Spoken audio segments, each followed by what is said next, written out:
Bismillahirrahmanirrahim. Assalamualaikum warahmatullahi wabarakatuh. Yang saya hormati Wakil Grand Sheikh Al-Azhar Profesor Dr. Muhammad Abdurrahman Ad-Duwaini, Rektor Al-Azhar Profesor Dr. Salamah Daud, serta seluruh pengajar, seluruh sivitas akademika dari Al-Azhar yang hadir, Duta Besar Republik Indonesia untuk Mesir, Dr. Lutfi Rauf, Duta Besar Mesir untuk Republik Indonesia, Yang Mulia Yasser Hashimi, Ketua Perhimpunan Mahasiswa Indonesia di Mesir, Saudara Razif Alif Al-Faiz, dan terutama yang saya banggakan dan yang saya cintai, para mahasiswa dan mahasiswi Indonesia di Universitas Al-Azhar Kairo, Mesir, yang hadir pada siang hari ini.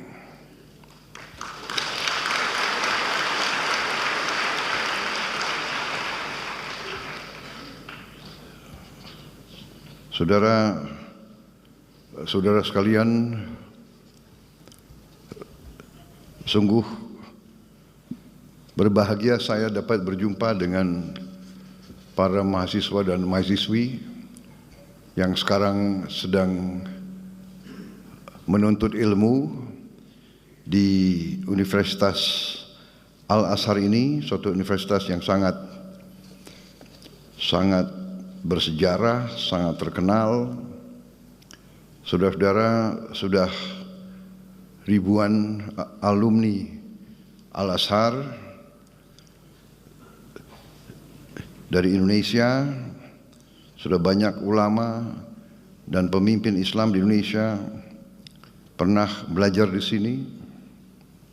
Di antaranya yang paling terkenal Presiden Republik Indonesia yang keempat, Kiai Haji Abdurrahman Wahid, yang kita kenal sebagai Gus Dur,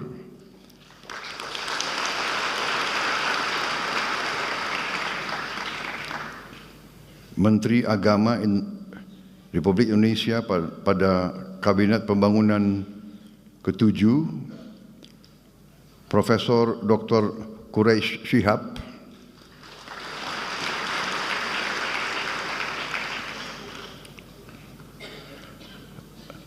tokoh besar Nahdlatul Ulama yang pernah juga menjadi Rois Am, Kiai Haji Ahmad Mustofa Bisri, Gusmus, dan Menteri Luar Negeri Republik Indonesia pada tahun 1999 sampai 2001, Profesor Dr. Alwi Shihab. Dan saya kira masih banyak lagi tokoh-tokoh dan pemimpin-pemimpin kita, pemimpin Indonesia dari berbagai kalangan, dari berbagai organisasi yang adalah lulusan Al-Azhar. Saya hadir di Mesir ini untuk dua acara penting, yaitu hari ini saya melaksanakan kunjungan kenegaraan kepada Republik Arab Mesir, diterima dengan sangat terhormat tadi di Istana Presiden di Kairo, dan di sana melaksanakan pembicaraan cukup mendalam, cukup intensif.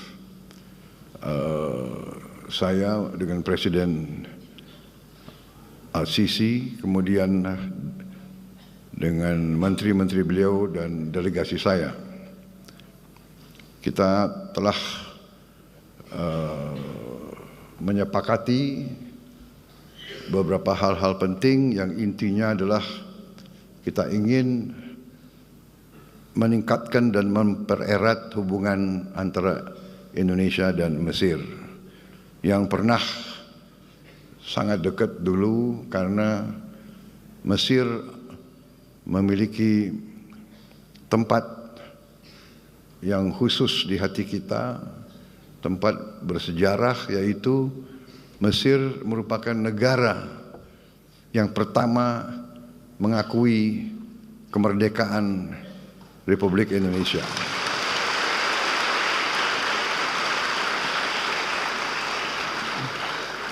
Tanpa ragu-ragu, tanpa berpikir, begitu kita proklamasikan kemerdekaan kita, Mesir negara yang pertama mengakui kita, dan akhirnya beberapa negara lain yang ikut mengakui kemerdekaan dan kedaulatan bangsa Indonesia.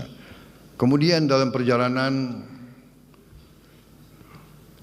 pemimpin Mesir waktu itu Presiden Jamal Abdel Nasser dan pemimpin Indonesia Presiden Soekarno menjadi sangat dekat karena sama-sama menjadi pelopor dibangunnya gerakan non-blok, non-aligned movement yang ingin mempersatukan negara-negara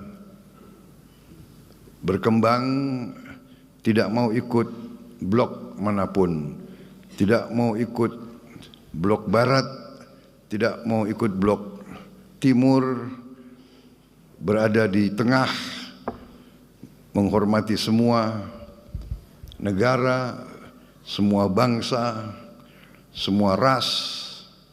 Itulah pendirian pemimpin-pemimpin kita waktu itu, dan itulah tradisi yang hendak kita teruskan, tradisi bangsa Indonesia, dan itulah juga yang saya canangkan bahwa saya akan meneruskan dan mempertahankan sikap ini, bahwa bangsa Indonesia adalah bangsa yang menghormati semua bangsa-bangsa di dunia, menghormati semua negara-negara, tidak mau terlibat dalam permusuhan dengan siapapun, tidak mau terlibat dalam fakta-fakta militer, selalu menganjurkan jalan damai, selalu menganjurkan musyawarah, selalu menganjurkan jalan tengah, selalu menganjurkan kolaborasi,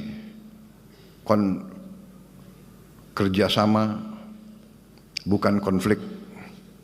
Itu sikap yang saya canangkan, dan itu yang saya jalankan, tidak hanya dalam politik luar negeri, tapi juga dalam politik dalam negeri yang saya jalankan selama ini.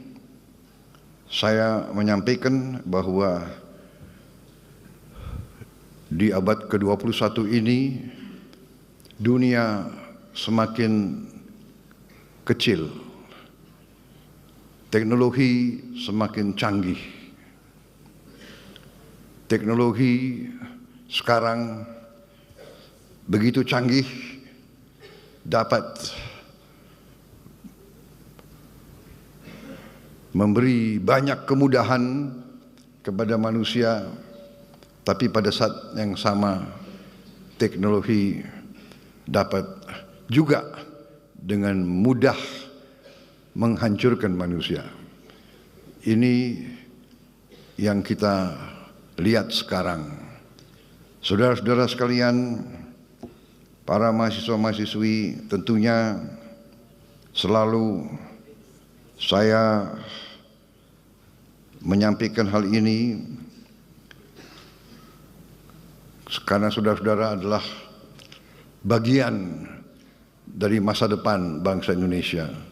Kalian adalah anak-anak kita yang akan meneruskan perjalanan bangsa kita, bangsa Indonesia. Karena itu sangat penting saudara-saudara belajar dengan baik, belajar dengan tekun, belajar dengan benar.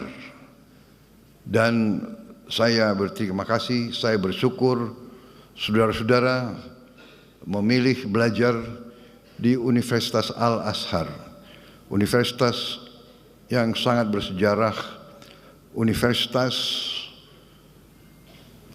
Islam yang mengajarkan pelajaran Islam yang damai, pelajaran Islam yang sejuk, pelajaran Islam yang moderat, pelajaran Islam yang tidak mengajarkan kebencian, pelajaran Islam yang tidak mengajarkan saling mencari kesalahan, tapi saling mencari titik-titik temu. Marilah kita bekerja sama satu dengan lain, bekerja sama dengan semua bangsa, bekerja sama dengan semua agama lain, bekerja sama dengan semua suku, semua ras, karena kita memiliki cita-cita dan kepentingan yang sama.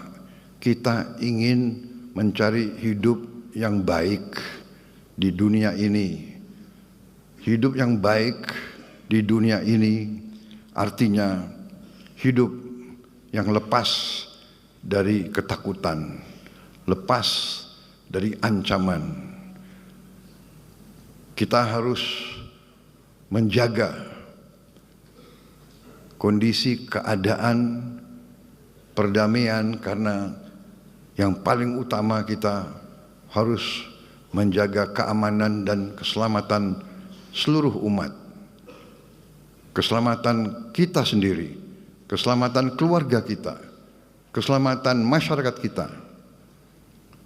Hanya dengan itu kita bisa meraih apa yang menjadi cita-cita setiap manusia, yaitu hidup dengan aman, hidup dengan baik, hidup menjalankan kebaikan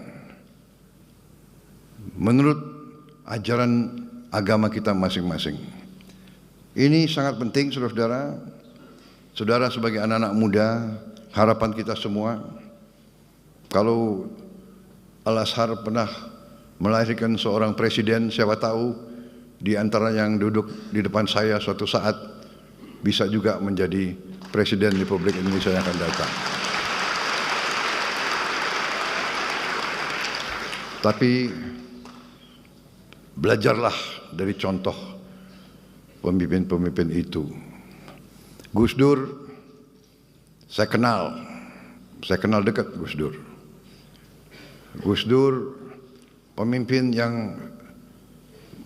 Muslim, Ketua Umum Nahdlatul Ulama, datang dari keluarga syekh besar kita, keluarga Tebu Ireng. Tapi beliau pemikirannya sangat luas, beliau jiwanya sangat baik, beliau merangkul semua.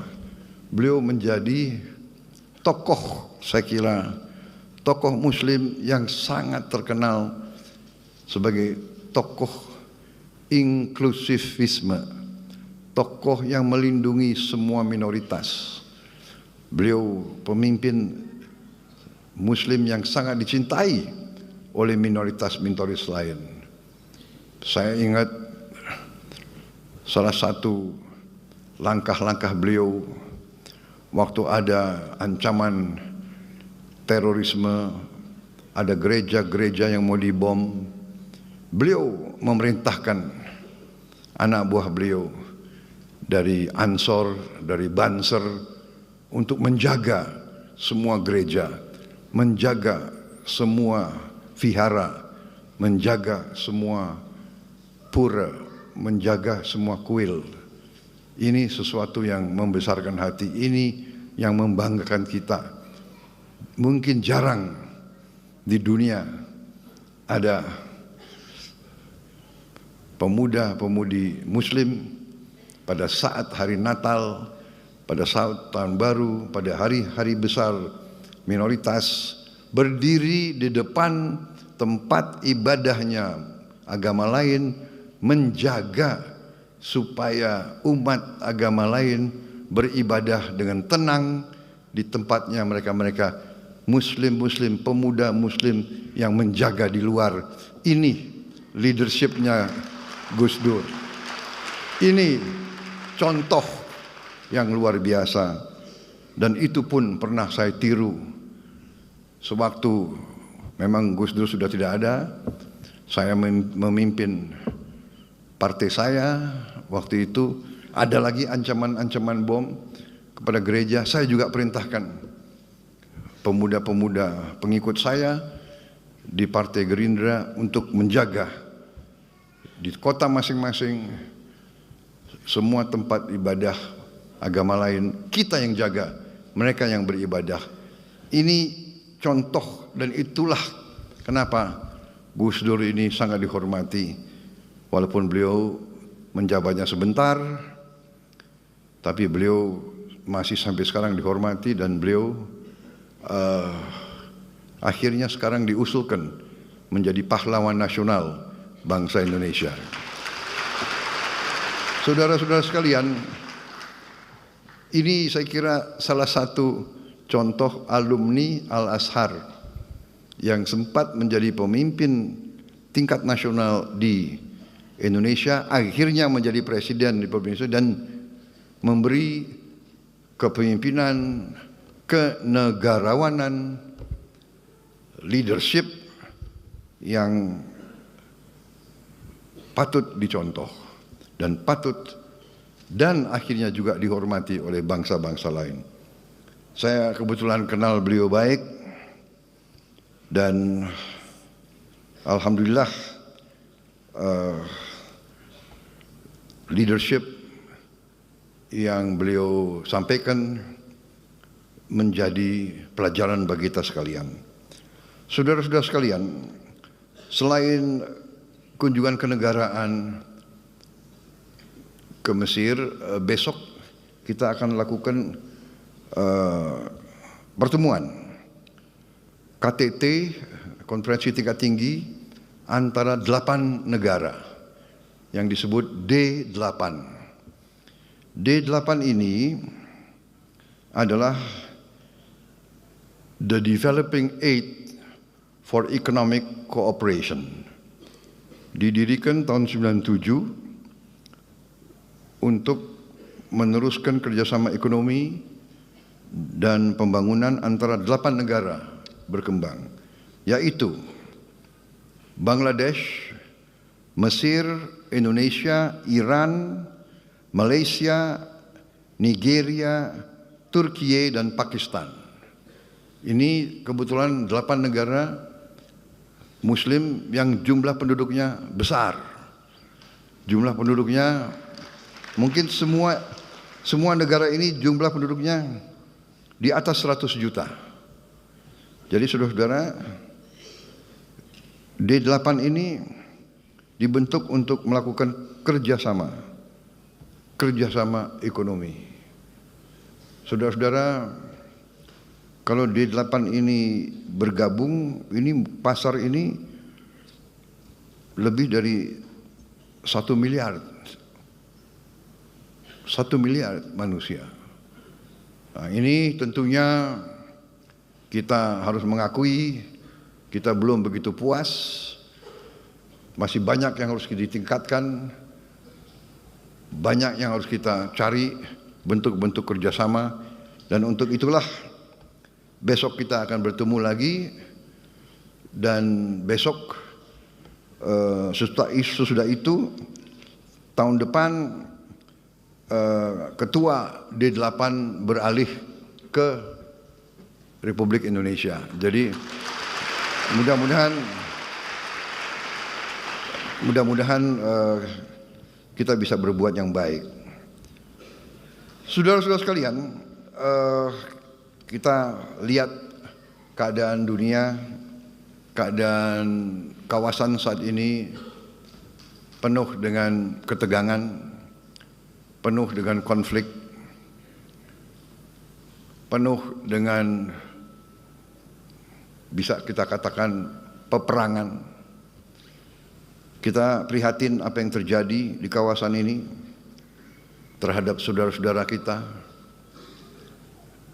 di Palestina, tapi tidak hanya di Palestina, di tepi barat Palestina ya, di Gaza, tepi barat Palestina, di Lebanon, sekarang di Suriah, tapi juga di kawasan-kawasan lain, di Libya, di Sudan, di Yaman. Saudara-saudara, marilah kita selalu waspada bahwa kalau kita tidak rukun dan tidak bersatu, kalau pemimpin-pemimpin kita tidak arif, tidak bijaksana,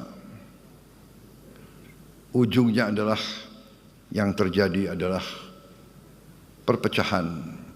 Dan bila pecah, bila tidak ada persatuan dan kesatuan, yang ada adalah kelemahan.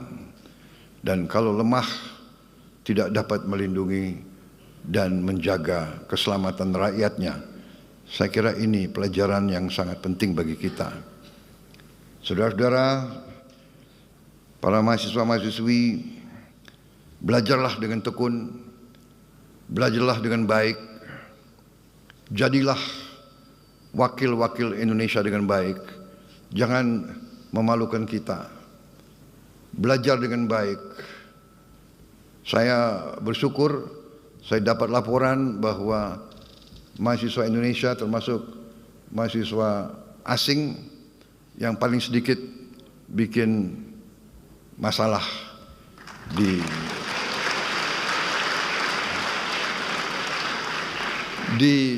Al-Azhar dan di Mesir. Mudah-mudahan laporan ini benar adanya.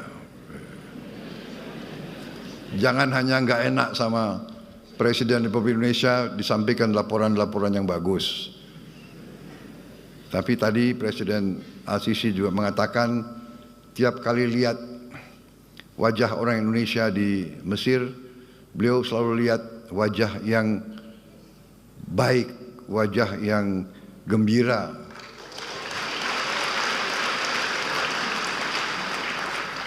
Mudah-mudahan itu pun benar adanya. Tapi kalau saya lihat wajah kalian ini ya kayaknya benar juga itu ya. Jadi terima kasih. Terima kasih saudara-saudara, yang saya bisa sampaikan bahwa bangsa kita sekarang ini ingin mempercepat pembangunan ekonomi. Kita bersyukur kehadirat Allah yang Maha Kuasa, Tuhan Maha Besar, yang begitu banyak memberi karunia kepada kita. Bangsa Indonesia harus bersyukur. Berkali-kali saya mengatakan, bangsa Indonesia harus bersyukur. Kita diberi karunia yang sangat luar biasa. Kekayaan alam yang luar biasa. Saya sudah diberi angka-angka tersebut. Kita memiliki tambang-tambang strategis, mineral-mineral kritis, tanaman-tanaman yang sangat banyak ragamnya. Sebentar lagi kita tidak hanya swasembada pangan, tapi dalam beberapa tahun lagi saya katakan Indonesia akan menjadi lumbung pangan dunia. Kita begitu besar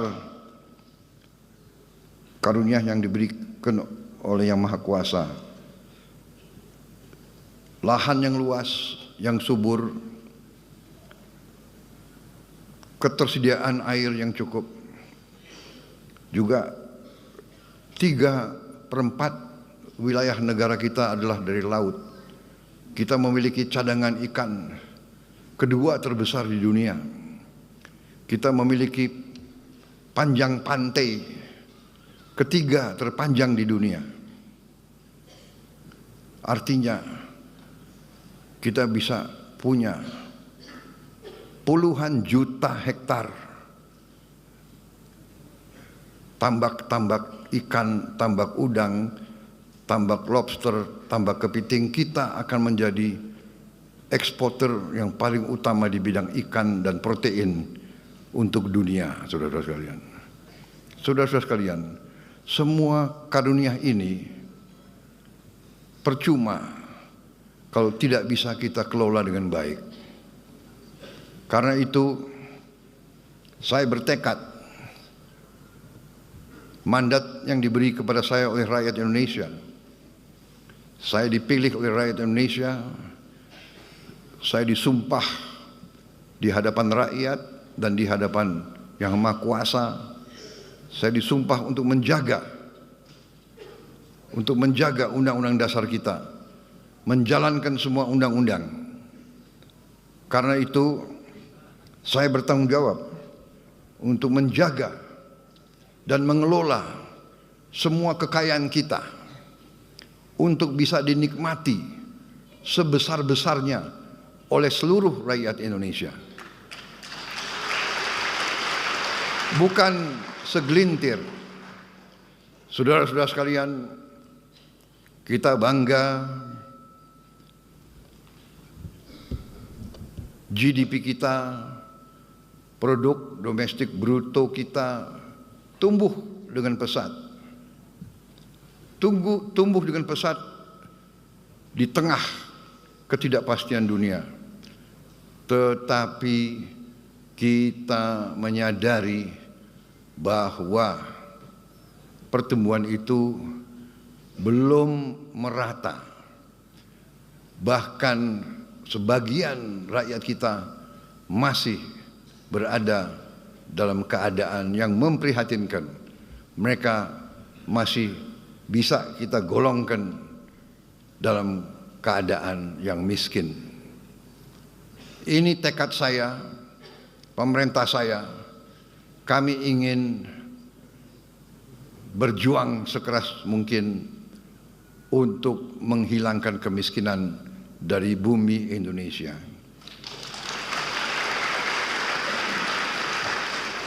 Dan untuk itu, dalam rangka menjaga kekayaan Indonesia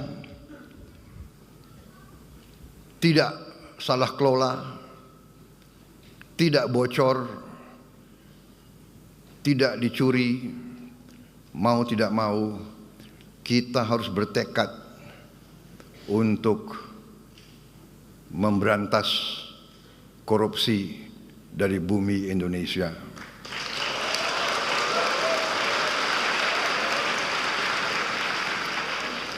Memang banyak yang mengejek Prabowo Subianto. Saya memang sudah biasa diejek.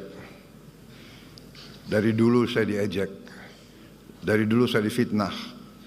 Sekarang pun mereka tidak percaya. Apa iya kemiskinan bisa dikurangi? Ya kan? Saya mau bikin program memberi makan untuk semua anak Indonesia pun diejek. Pun ada yang tidak setuju. Sampai sekarang ada profesor-profesor yang pinter-pinter kok nggak setuju. Heran saya. Profesor pinter atau bodoh, saya nggak tahu itu.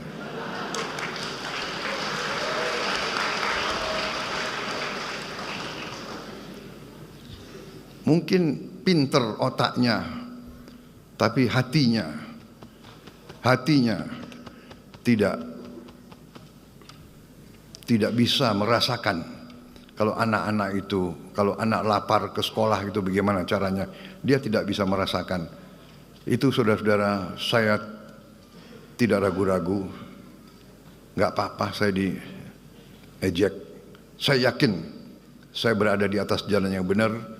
Saya yakin rakyat Indonesia mendukung saya.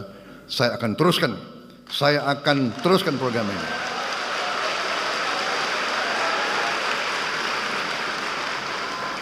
Dan mereka yang masih meragukan, 2 bulan saya memimpin, masih mereka bertanya-tanya.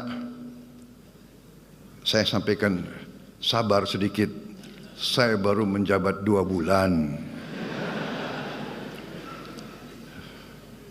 2 bulan, ya kan?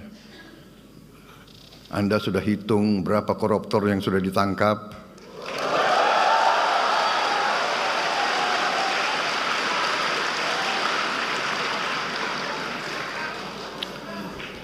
Saudara-saudara sekalian, yang nyinyir sama saya, silahkan, kau duduk aja di sebelah situ.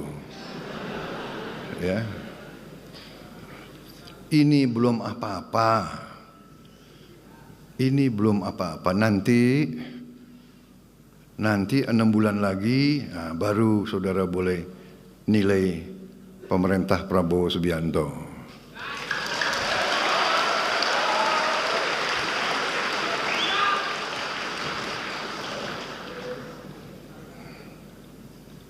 Saya merasa bahwa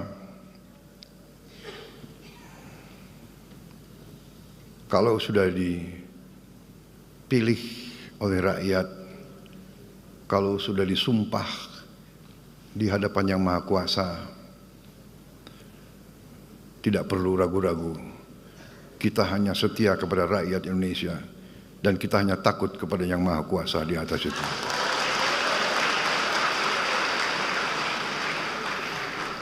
Saya dalam minggu-minggu ini, bulan-bulan ini, saya dalam rangka memberi, apa istilahnya itu?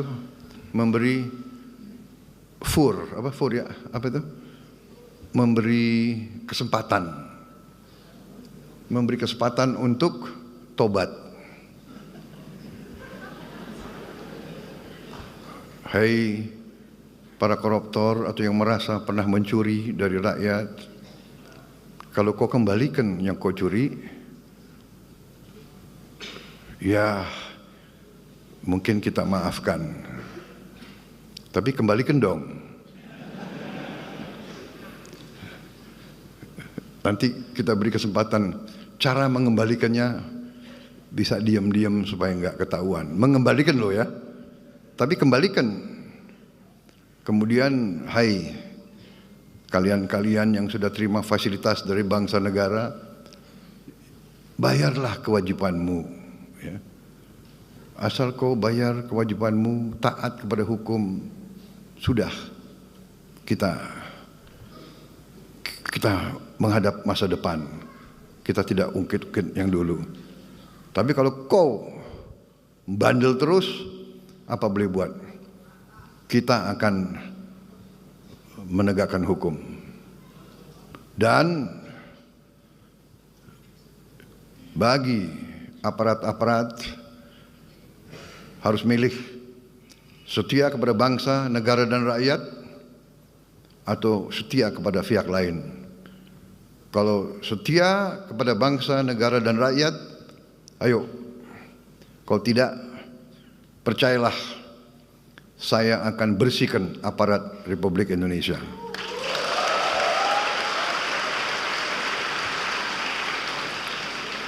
Dan saya yakin dan percaya rakyat Indonesia berada di belakang saya, saudara-saudara sekalian.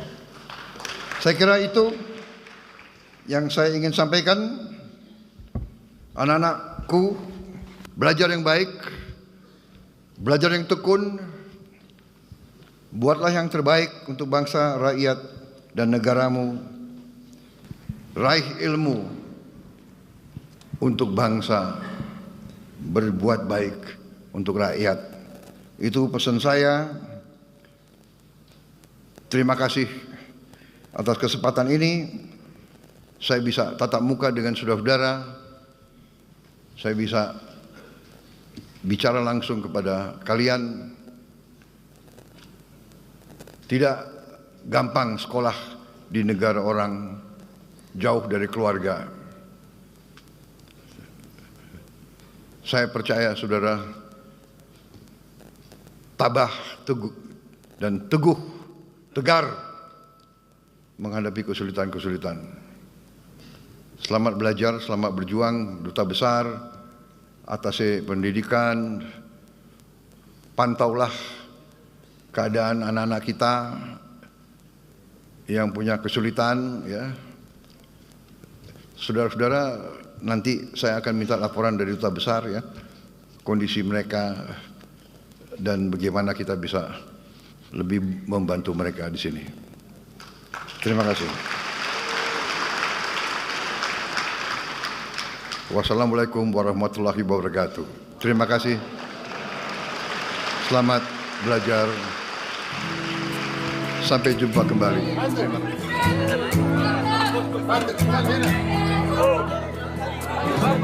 kasih.